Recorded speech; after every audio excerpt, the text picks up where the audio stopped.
Faithfully sharing value and exploring great books worldwide. Hey there, this is Sally with Book Talks. Today, I'll be diving into a book titled Red Lotus Leaves Dreams. Yeh Chia-ying on Poetry and Memories. Oh, you might have caught Yeh Chia-ying teaching poetry on 100 Schools Forum or reciting live on The Reader. Or perhaps you've read her books explaining poets like Tao Yuanming, Dufu, and Wan Guowei.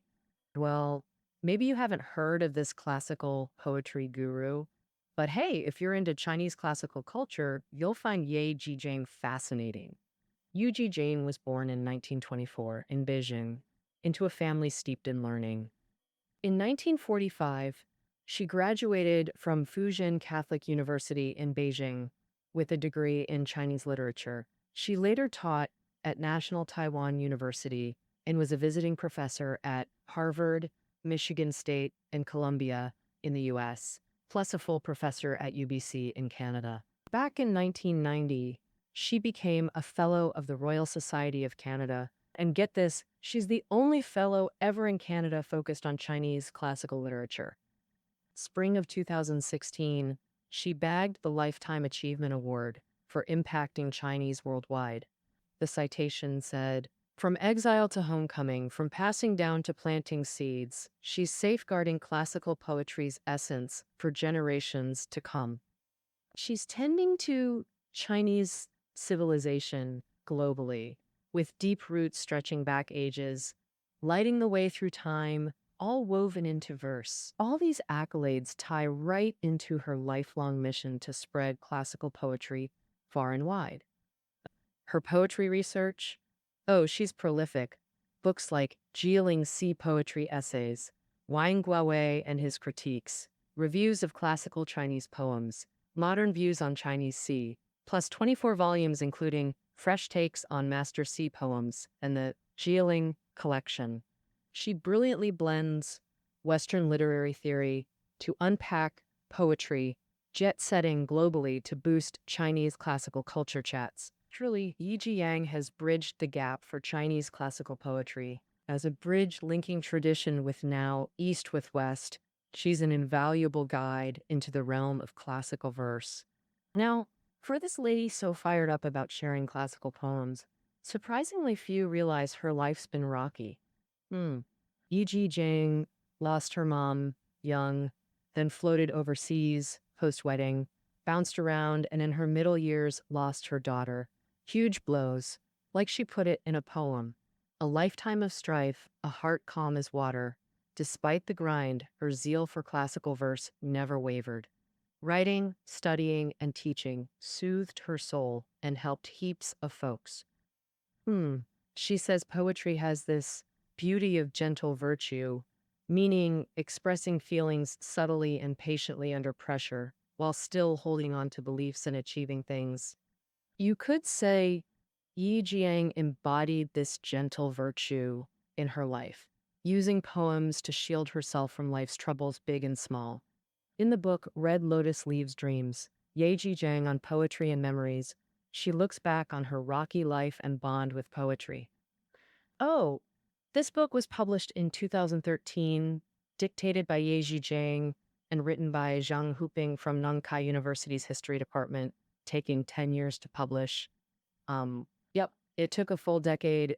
The title Red Lotus Leaves Dreams comes from Yeh Chia-ying being born in July when lotuses bloom. So using red lotus to recall dreams naturally means reminiscing about the past, because the whole book leans on poems to revisit old times. It's subtitled Yeh Chia-ying Talks Poetry and Remembers. After it came out, some readers felt it lacked dramatic twists, too plain. Actually, Yeh Chia-ying just tucked all her life sentiments into poems in a classic way. Thus, readers comment that Yeh Chia-ying's life was woven with poetry and hardship. Others say, for her, poetry is like life and life is like poetry. All right, next, I'll interpret Red Lotus Leaves Dreams from two angles. First, using her poems to thread through her turbulent life. And second, through her poetic exchanges with scholars to show how classical culture shapes personal life experiences. Yeh Chia-ying's family name is Yehanara, originally Mongols annexed by Nurhaci, so they're Manchus with Mongol roots. When the Qim dynasty entered China, the Yehanara branch joined the bordered yellow banner. Oh, two famous folks from this family. Empress Dowager Cixi, Yehanara clan, and the poet Nalan Shingde, known for If Life Stayed as Our First Meet, Wide Autumn Wind, More in the Fan. Nalan Shingde, that is Nalan Xing. In Mongolian, the surname Yehanara shares roots with Nalan. After the Qing fell, the Yehanaras changed their surname, took the first part, now the Yi family, a scholarly lineage. Yeh Chia-ying's great-grandfather served as a captain during the Xianfeng and Tengji reigns, handling household registrations, land, military records, and lawsuits in his area. In the Qing dynasty, a fourth rank position was basically equivalent to today's department director level. Oh, Yi Jiaying's grandfather was a Jinshi who translated Manchu and Chinese during the Guangxu reign, and her father graduated from Peking University's English department early on, then worked for the nationalist government's aviation bureau translating key Western aviation publications. Yeh Chia-ying spent her childhood in a Sihoyan courtyard in Beijing's Xicheng district. In those times, girls were raised confined to courtyards. In this courtyard, her parents, uncle, and aunt all loved reading poetry. Before Yeh Chia-ying could read well, she'd recite poems aloud with the family. As she learned more characters, her aunt guided her through 300 Tang poems, reciting and memorizing without detailed explanations. Yeh Chia-ying actually thought this teaching method made sense. Kids have strong memories but weak comprehension, so memorizing is enough. As they grow up and comprehension improves, early memories naturally resurface. For example, when she memorized the Analects early on without full understanding, later in life, she suddenly grasped Confucian virtues of gentleness and resilience. And her father taught her strictly, instructing her in reading and writing and noting homophones. Later, her father moved to work for an airline in Shanghai, so her uncle took more care of her. And her uncle studied at Waseda University in Japan early on, then returned to practice medicine. His classical cultural knowledge was deep, and he had a vast book collection. With 3 study rooms, Yeh Chia-ying loved reading there, especially fond of a set of Jiaying Si poetry. Her father asked her to write letters in classical Chinese. She'd draft them, show them to her uncle first, and often recited with him, so she became familiar with poetic rhythms early on. Yeh Chia-ying flipped through books like 300 Tang poems and asked her uncle questions when stuck. In their free time, her uncle enjoyed chatting with Yeh Chia-ying about what? All about anecdotes and stories of poetry. Once they talked about a Qing dynasty poet, Chen Weisong, whose literary name was Jiaying, Jia like in Sakyamuni, Ling like tomb. This refers to the Kalavinka bird described in Buddhist scriptures. Its song is melodious, spreading goodwill, inspiring kind thoughts in listeners. Yeh Chia-ying loved it, plus it sounded like her name, so she later adopted Jiaying as her literary name. But grandfather's old-fashioned discipline was still quite strict. Once, grandfather scolded Yeh Chia-ying for doing wrong, but she refused to yield. She said, "Where did I go wrong?" Explain it to me," she insisted. Grandfather flew into a rage and hit her, but through tears she kept arguing her case. Later recalling this, she said it showed how stubborn she was as a child. When Yeh Chia-ying turned 11, her uncle began teaching her poetry writing. He first encouraged her to write quatrains. His first assignment was Ode to the Moon. She wrote quickly, now only recalling the last line, "How many, I wonder, will see." From then on, she developed a deep passion for poetry. Back then, without much life experience, courtyard scenes became her subjects, her poetry mostly serene and leisurely, like this heptasyllabic quatrain. Courtyard aflame with pomegranate blooms too lavish, amid cloth drums, Mugwort heralds summer's sway. Heart's mood beyond telling. Through bamboo blind, juju blossoms, scent I savor. You might not remember these lines, but no worries. They're in our show notes. So what's this poem about? Pomegranate flames, the fiery red blooms in early summer, and the scent of jujube flowers drifting through, newly hung bamboo blinds, that youthful joy in a secluded courtyard, all captured in the imagery this poem paints. Peking University professor Deng Yun Shang was deeply impressed by Yeh Chia-ying's family courtyard. He once described it fondly. Entering the courtyard, you immediately feel that serene, peaceful, leisurely atmosphere, bright glass windows with sunlight patterns, the quiet yard. It was a scene steeped in poetic imagery. The poetess's artistic conception was surely nurtured in such surroundings. To Deng, the courtyard's classical charm and Yeh Chia-ying's classical temperament were a perfect match. Later, Yeh Chia-ying enrolled at Fujian University's Women's College in Prince Gang's mansion, located in Beijing's Shichahai area, originally home to Yu Xin, son of Emperor Daoguang. Shichahai was Beijing's most scholarly district. Monks built temples here through dynasties, nobles constructed mansions along its shores. She remembered their classroom in a side wing, a small, square courtyard with willow trees at the corners. Each late spring, willow catkins would blow into the classroom on the breeze, swirling before the blackboard. Just like Lin Dayu's Willow Catkins poem in Dream of the Red Chamber, ball after ball rolling into fluffs. Yi Jiaying said later, renowned retologist Zhou Rucheng wrote Prince Gong's Mansion, proving it was the model for Dream's Grand View Garden, and gifted her a copy. Yi Jiaying was deeply moved. She wrote a poem starting, often recalling where I studied, that crimson-gated mansion endures. Yu Jing reflected, my bond with classical poetry? Well, born into an old family, raised in an ancient courtyard, then studying at Prince Gong's mansion, I was steeped in tradition. But then misfortune struck. On the 1941 Double Nine Festival, just after starting at Fujian University, came devastating news. Her mother had passed from illness. The 17-year-old, heartbroken, wrote 8 poems mourning mother, including Before the Coffin, Silent in Despair, Lamenting Heaven's Cruel Ration of Years. Meaning, seeing her mother's body, sorrow left her speechless. Lamenting heaven's cruel ration. Ration means lifespan, cruel implies heaven's stinginess.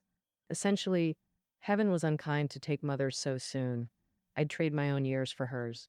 After the funeral, returning, she wrote a strand of sorrow.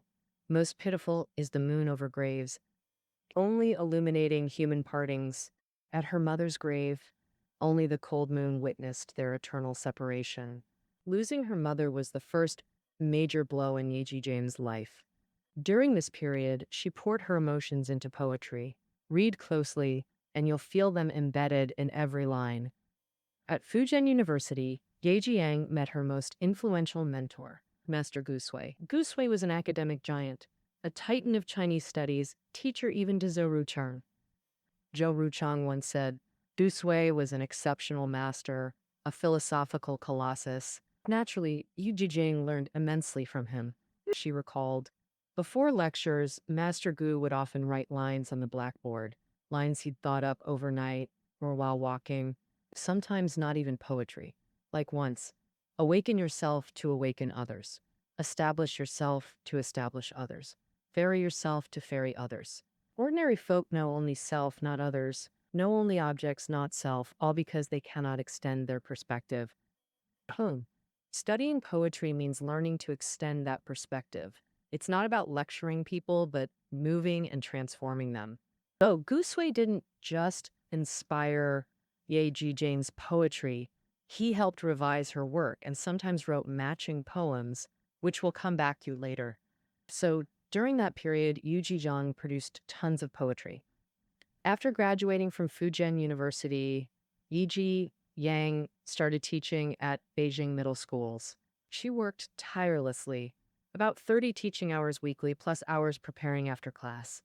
But she never complained. Her passion rubbed off on students. Sometimes when she'd bike home after school, groups of girls would surround her, refusing to let her pedal away, walking alongside, discussing poetry.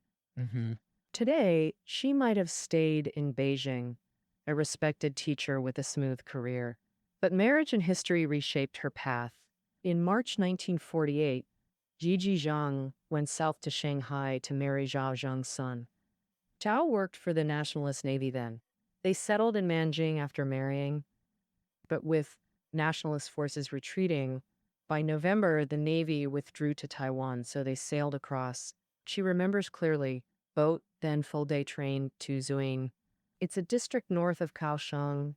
Arriving near midnight, the station area desolate except a bamboo shack selling Taiwanese fried rice noodles.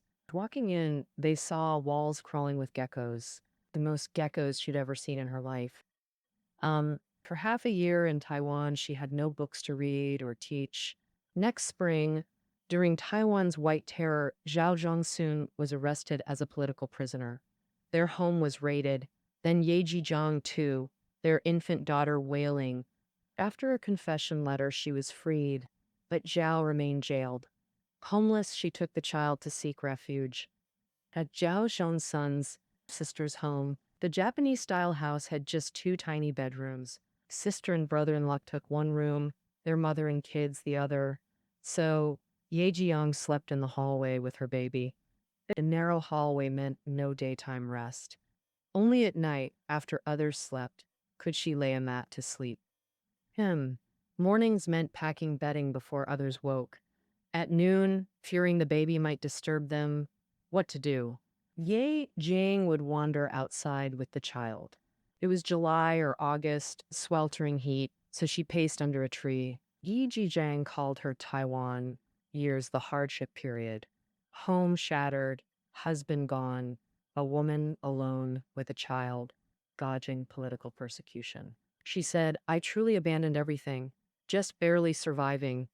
By then, poetry felt distant. The few verses she wrote brimmed with sorrow and bitterness. Her silk-washing stream contained lines, heart tangled like threads, year-long worries persist.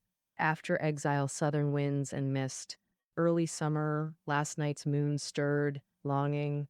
Years passed, Zhao Zheng's son still in prison, so she wrote, "Heart tangled like this, still trapped in hardship."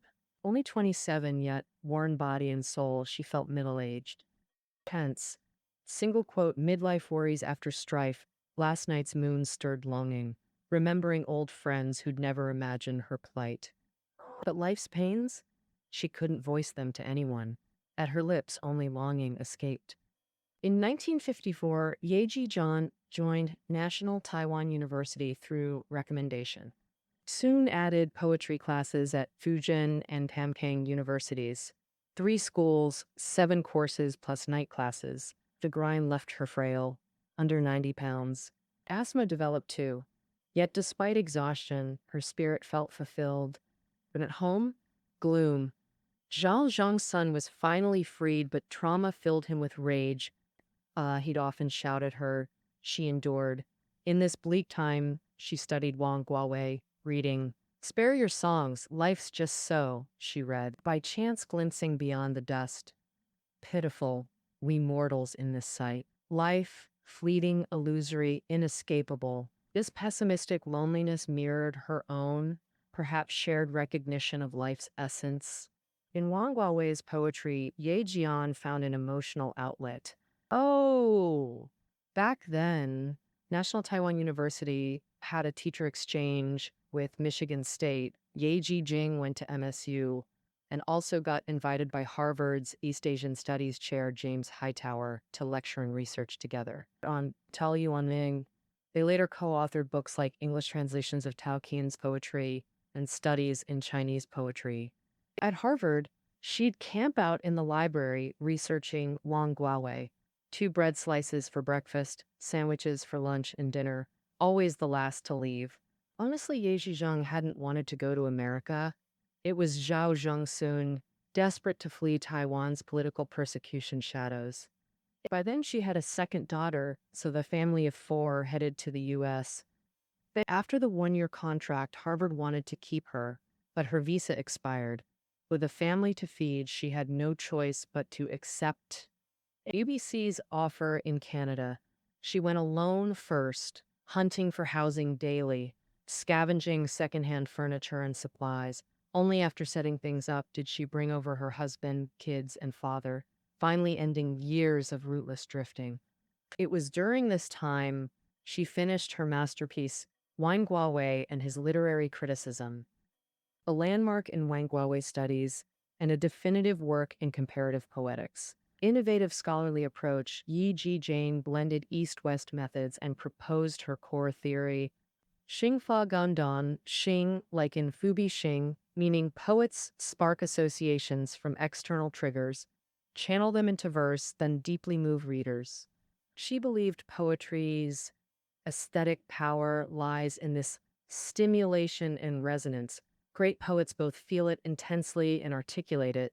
She also brought semiotics, hermeneutics, and reception aesthetics into traditional Chinese sea poetry studies. She found Western theories could unpack Chinese classics more intuitively, like Wen Tingyun's Pusa Man lazily rising to paint moth eyebrows, where moth eyebrows symbolize delicate beauty. This linked to Hua Yuan's All Women Envy My Moth Eyebrows, and Li Shengyan's At 8 Secretly Mirror Gazing, Already Painting Long Brows, tracing the eyebrow motif's poetic lineage. But Yeh Chia-ying introduced semiotics and hermeneutics, treating moth eyebrows as a linguistic code to unpack. She explained, gazing in the mirror while painting brows, it's not just seeing beauty, but recognizing one's intellect, ideals, and aspirations. In ancient times, scholars' unrecognized talents mirrored women's lonely hearts. So you see, this simple act of mirror gazing holds such profound symbolism. Teaching at UBC was tough initially. Why? Because the university required her to teach Chinese classics in English. So at 45, she gritted her teeth, staying up nightly with dictionaries to prepare. In Vancouver, she also lectured for Chinese communities, even considered teaching at Buddhist temples. She'd recite Tao Yuan Ming, I built my hut beside a traveled road, yet hear no noise of passing carts and steeds. You ask how this can be. With a mind remote, the region too grows still, perfect for temple settings. She'd also share Tao's drinking poems using wine to reflect on life. Once teaching Li Yu's Joy of Meeting, pure blossoms shed spring's red, too swift, morning chill, evening wind, helpless against time, ending with life's long regrets flow east like endless streams. Nijian spoke of life's impermanence and illusions. One female student, entranced, later took monastic vows. She thanked Yeh Chia-ying. Her lecture helped her see through life's illusions and achieve enlightenment. Deeply moved, Yi wrote quatrains, including Worlds of dust through Kalpas pass, one word unspoken breaks delusion's hold, meaning countless cosmic cycles brought this student to encounter Li Yu's verse and my explanation, triggering her awakening. No teaching thrived, daily hardships persisted. Husband Zhao Zhang soon stayed home idle, his temper worsening. Yeh Chia-ying bore heavy work and psychological pressure alone. No one to confide in. She hid her struggles too, lest Zhao see it as shaming his inadequacy. Then, homesickness would strike unexpectedly. She'd written a Partridge Sky poem. Leaving home, longing doubles, where to plant mulberries, 20 years adrift, this endless, rootless life. Leaving home only deepened her longing. In Taiwan, she yearned for mainland China. Moving to America intensified that homesickness. Such endless wandering, meaning this rootless life abroad, felt like it'd never end. She said, whether teaching in Taiwan or North America, whenever I recited Du Fu's autumn meditations, mid-8th month, storms at Guizhou, lone city beneath slanting sunset. Leaning on the dipper, gazing toward the capital, those lines always moved me to tears. Blown city, setting sun, all images of desolate solitude. Far in North America, unable to see her homeland, just like Dufu and Cuijo longing for Chang'an, her heart forever tethered. Finally, a dawn broke for Yi Jiaying's waiting.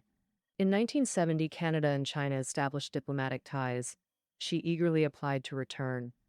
But in 1971, her father, who'd followed her exile, suddenly died. Grief-stricken, she wrote, an old woman adrift, toothless in distant lands, rootless reed floating overseas, only tears like springs. Haunted by unfinished journeys, he left mainland China in 1949, never returning, now buried with regret abroad. And Yi Jiaying herself, with both parents gone, she felt utterly desolate, anchorless, nothing left but these spring-like tears. Finally, in 1974, her first return, as the plane approached Beijing, seen scattered lights below, tears streamed uncontrollably in her epic 2,000-word ode to the motherland. Returning from beyond the skies, tears flowing, heart wild with joy, capturing that moment, back in her childhood courtyard, reunited with brothers, sitting on her old bed, she wrote, entering, sitting on my childhood bed, flesh and blood reunited by lamplight. Just as she found solace, another blow. Her eldest daughter and son-in-law died in a car crash. After funeral arrangements, she locked herself away for weeks, writing 10 poems mourning my daughter. She wrote, 1,000 hopes, 10,000 dreams, all vanished. Tender care given to the wandering wind. Yi Jiaying's despair cut too deep for words. For a long time after, the loss of her eldest daughter still brought Yeh Chia-ying deep sorrow. In 1977, Yeh Chia-ying returned to China with her family. Oh, she noticed a young man reading 300 tame poems on the train. Later, visiting historic sites, she often heard tour guides casually quoting classical verses. This delighted her. She saw China's poetic tradition still lived. She'd thought her lifelong learning could never serve her homeland again. Now she thought, maybe I can return to teach. In 1978, she wrote to the National Education Commission, offering to teach during holidays. Next spring came a reply, arranging her lectures at Peking University. From then on, Yeh Chia-ying poured all her passion into teaching back home, this very mission. After her, first short-term lectures at PKU, she was invited to teach at Nankai University. Thus began her lifelong bond with Nankai. Initially, Nankai's Chinese department assigned her to teach Han Wei Northern Southern Dynasty's poetry. Later, due to overwhelming popularity, they added evening classes on Tang Song's sea poetry. Yi Jiaying recalled, classrooms packed, even the podium area and doorway jammed. Getting in was hard.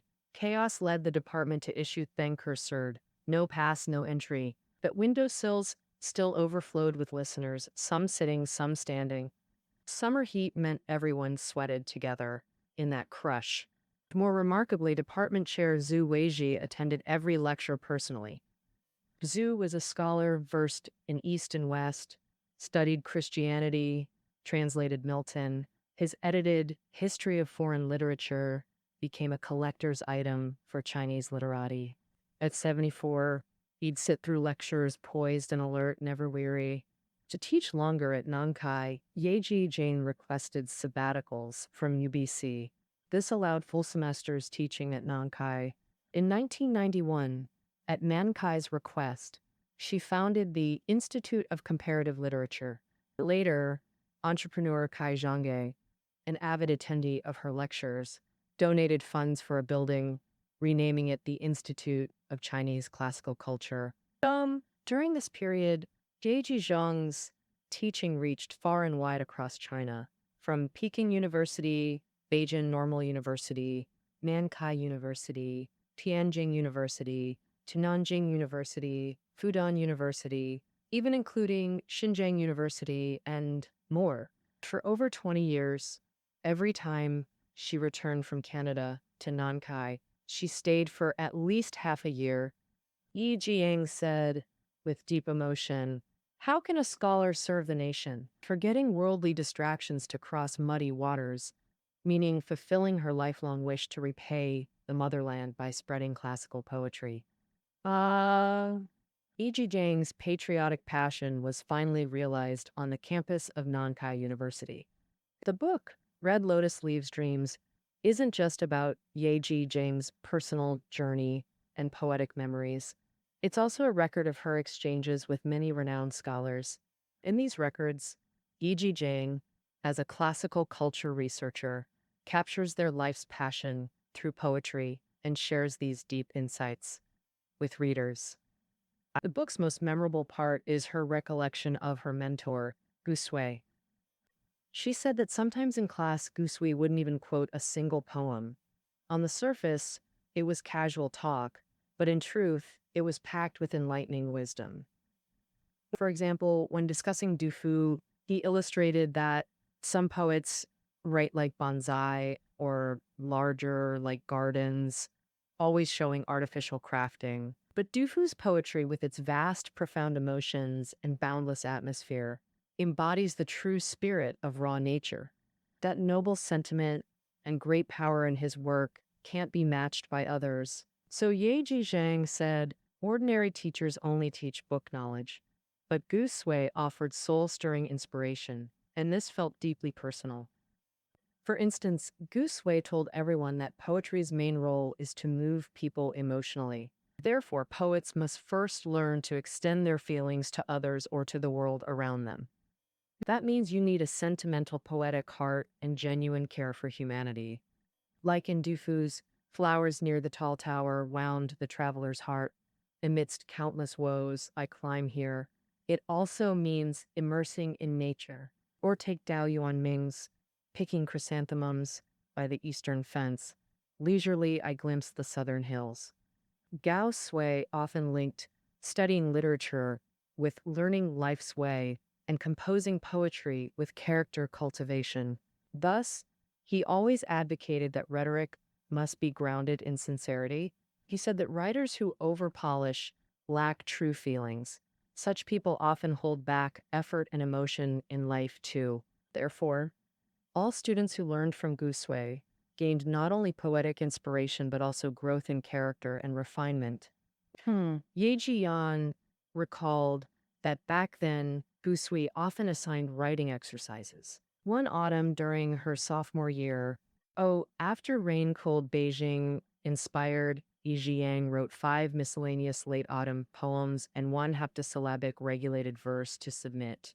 To her surprise and honored, Gu Sui not only kept every word unchanged, but composed 6 matching poems in response. During this period, Yeh Chia-ying produced an extraordinary amount of work. In 1948, when she went south to marry, Gu Sui wrote, Seeing Jiaying Southward, including 20 years teaching fleeting as dreams. How many disciples bloom like Udambara? Gu Sui meant decades of teaching felt dreamlike, but how many students would blossom like those sacred flowers? How many would inherit his spirit and wisdom? The Udambara, a beautiful flower in Buddhist scriptures, showed his immense hopes for Yeh Chia-ying. Sadly, when Yeh Chia-ying first returned home in 1974, Gu Sui had already passed, nearly 14 years prior. Yeh Chia-ying studied Tang Song poetry with Gu Sui for 6 years, filling 8 thick notebooks. People said her notes were like audio recordings. Not a single word missed. Later, moving between Beijing, Shanghai, Nanjing, Taiwan, then America and Canada, she lost many manuscripts. But these notebooks stayed with her until 1986. And combined with later findings by Gu Sui's daughter, they became a 400,000 word collection. Her tribute blending reverence for her mentor with poetic enlightenment. After arriving in Taiwan post 1948, Yeh Chia-ying gained deeper insights linking poetry and life's trials. When she first taught at NTU, its president was also the Chinese department chair, Tai Jingnong, who showed her great kindness. Tai Jingnong was a renowned writer critic, close to Lu Shan. His fiction influenced by Lushan, even earning his praise. Tai adored flowers. One spring, when Ye visited, he asked her to wait at his desk while he disappeared out back. Soon he returned, beaming with armfuls of blooms. Look, my backyard's in full bloom. I cut these for you to take home. Hmm. Tai Jingnong's calligraphy was super famous. When Yeh Chia-ying was about to leave Taiwan, he gifted her a piece featuring quatrains by late Tang poets, including two by Li Shangyin. Reading them all at once felt just melancholic and sorrowful. Oh, Yu Jiaying wondered what kind of integrity Tai Jinglong's poetry might have, but he always humbly said he didn't write poems. After Tai Jinglong passed away, his disciples compiled his manuscripts and found 75 poems. Among them, the lines, wishing to exhaust all beloved flowers to fill the blue sea parts its waves to aid new verses, sparked deep thoughts in Ye Jiaying, using countless flowers to fill the sea, like rewinding life to start over. But how could it ever be filled? What a despairing feeling of longing. So Ye Jiaying thought then, behind Tai Jingnong's poems might be grief for a long-gone soulmate. Later, her ideas were confirmed by Tai Jinglong's close friends. Thus, in a way, the book Red Lotus Leaves Dreams is Ye Jiaying's own demo of writing and interpreting poetry for everyone. In June 2018, Ye Jiaying, aged 94, donated all her wealth to Nankai University to set up the Jiaying Fund, continuing support for Chinese traditional culture research. It caused a media stir. Actually, before that, she'd already given half her retirement pension from the University of British Columbia to the Institute of Chinese Classical Culture. In media chats, Ye Jiaying often said, "A noble person worries about the way, not poverty." As she wrote in Red Lotus Leaves Dreams, "I'm just a poetry lover, tirelessly working as a teacher of classical verse." With poetry, Ye Jiaying focused on personal experiences in her youth, but later shifted to conscious cultural passing down. Overseas, she taught Chinese classical poetry in English, spreading the culture far and wide. She used East-West theories to explain, like linking Li Shangdian's style with Kafka's, thinking both had unique minds, blending reality into dream worlds. She also brought in Western phenomenology. In her book, New Interpretations of Sea Poetry, she proposed the beauty of gentle virtue, solving her own life troubles while illustrating Chinese ethics perfectly. It can be said Ye Jiaying built a cultural bridge between tradition and now, China and the West. Someone once asked Ye Jiaying, "What meaning does classical poetry hold for modern people?" She said, "When we read poetry, ancient lives and reflections merge with ours, sparking personal resonance that makes us feel truly present. This transcends material gains or losses." Even bold poets like Sushi and Shinjiji voiced sorrow or unspoken pain because these are universal human truths. Centuries later, their verses still move us deeply. That's Chinese poetry's vitality. Any emotionally attuned person can feel its sincere, abundant life force flowing endlessly through time. Now in her 90s, Ye Jiaying still drags her suitcase worldwide, teaching classical poetry solo. She says, "When I can't travel anymore, I'll retire on the mainland, where students love poetry, and we share that connection. My lifelong mission, bring more people into poetry's world. Let them bathe in classical culture's unending river of life." All right, that's our journey through Red Lotus Leaves Dreams. Yi Jiaying on poetry and memories. Show notes below. See you tomorrow.